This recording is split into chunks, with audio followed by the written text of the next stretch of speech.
my loves. So I am officially doing my first Shakti temple talk since I've been in Europe. I'm in Croatia right now. Those are the beautiful mountains and the Adriatic Sea of Croatia behind me, and the almost full moon that's going to eclipse here in just a few days. So I know my lighting's not amazing. I'll try to tweak that. Anyways, so the topic that wants to come through, I am calling projection and the sacred mirror. And what feels really, it's just been a theme that's come up lately, along with the other Shakti temple talk that I'll go out within the next couple moons. So, projection and the sacred mirror. We're living in this interesting time where in the spiritual traditions there's a lot of this, talk about people projecting on each other and how we project our shit and na. And this does happen. It definitely happens that we project our own stuff onto one another. However, if we really believe in this realm as like a hologram, like we're walking in a hall of mirrors and there's really only one of us here, there's also such a thing as reflection. And to me, when we're really walking onto the spiritual path, we really subscribe to that idea of this hologram, of this hall of mirrors that we are walking through, that we are experiencing ourselves through. So projection and the sacred mirror. What I see happening a lot in the modern spiritual community is this, like, you're projecting. No, I'm not gonna look at that because that's your projection, that's yours. And again, sometimes this is true, but a lot of the time we have blind spots. We have blind spots, and our relationships are actually acting as our sacred mirrors to show us where our blind spots are, where we are not in alignment with existence, where we're not in alignment with our hearts, with love. And this is the literal translation of guru. A guru is one who dispels light. This is another concept that is very confused in the West, the concept of guru. We have a lot of stigma around it. I don't need a guru, I am the guru. But in the East, the guru is highly revered. You would never take a guru that you didn't trust with your life. And you take a guru because they can see more clearly those blind spots that you can't see. And so you're literally surrendering yourself. The reason we touch the guru's feet is that we're surrendering ourselves, we're humbling ourselves, we're saying, show me where I'm still blind, show me where I'm still trapped, bring light to those places so that I can transform, because if I can't see those places in me that are stuck, that are not a part of the whole, that are not yet freed into love, then I can't grow, I can't evolve, I can't become the highest expression of myself. And this comes into, guru-disciple relationship. This very much comes into romantic and intimate relationships with our families.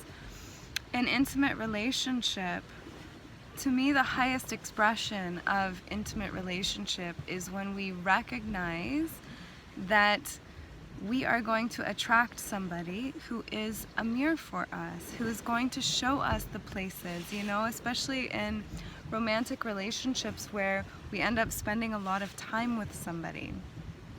They end up seeing parts of ourselves that we might not show to our acquaintances or even to our friends or even potentially to our families. And so this is really a gift because we then get to see. And the other thing I want to mention here is within spiritual communities we have something called Sangha. And Sangha is like a group of practitioners. And this is also the role of the Sangha, is to have others who are reflecting. Stuff always comes up if you've ever been to an ashram, like between devotees and da-da-na-na-na. Relationship is the cauldron of transformation. That is part of the tantric path, is that the elements, like everything we're relating to, nature, all of this, it's showing us something. So if we're really going to enter into relationships with others and with the desire to grow, with the desire to become better versions of ourselves, with the desire to have more harmonious relationships where we're experiencing the depth of communion that truly we all yearn for, we have to put down our quick to use projection, whatever that is, and be open to, is there truth in this? This is really the inquiry. If somebody brings something to you or is reflecting something to you, is there truth in this?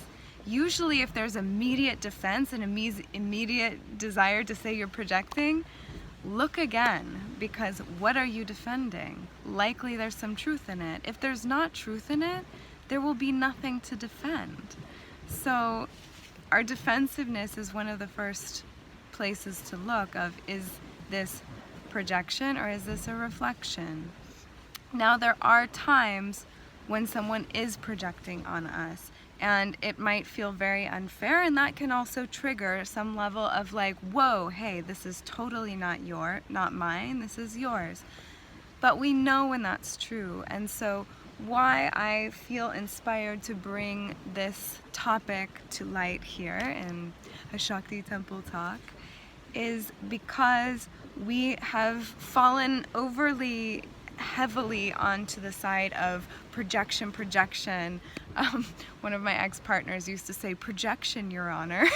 It cracked me up, but really annoyed me in certain moments.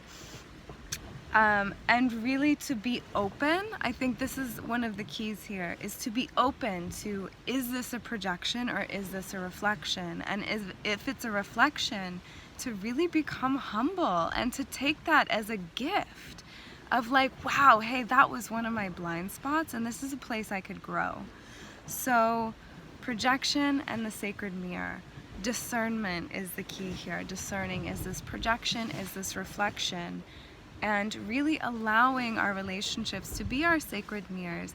And then when we know that we have these little blind spots or these little patterns, the next step is we actually say to our sacred mirrors, hey, I could use some help with this. Like, can you hold me in accountability? When I start to go into this, will you reflect this to me?